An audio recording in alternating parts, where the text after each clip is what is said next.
The U.S. vetoed a United Nations resolution on Friday that called for an immediate humanitarian ceasefire in Gaza. The resolution was backed by almost all the other Security Council members and dozens of other nations. And now the UN's Relief and Works Agency for Palestine Refugees, they say it feels abandoned by the international community. A CBS News poll shows that a majority of Americans do not approve of President Biden's handling of the Israel-Hamas conflict, with that rating falling to 39% from 44% in October. So what does this mean for the president going forward? Yahoo Finance's Rick Newman joins us now. So Rick, any fallout here?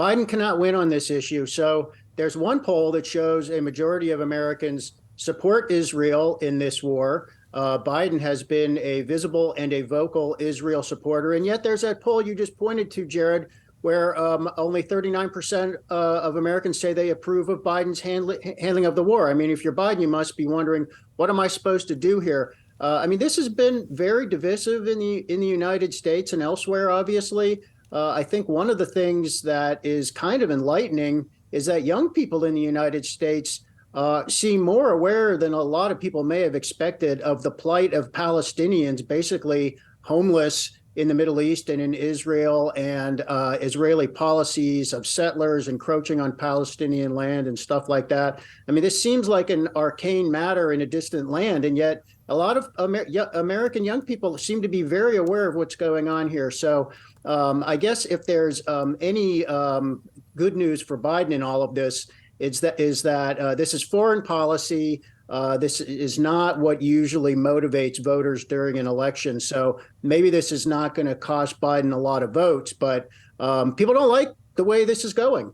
Sure, Rick, yes, you make the point about it being foreign policy. However, you're dealing with the issue of anti-Semitism that's coming into play here, and tackling it has become just really even more pressing in the aftermath, or I should say during this conflict between Israel and Hamas. It's really embroiled some of the nation's most prestigious universities. We want to include, of course, the Ivies. We know that the University of Pennsylvania's president, Liz McGill, resigned on Saturday amid pressure from donors. There were a lot of issues there. Talk us through what the story is there, Rick.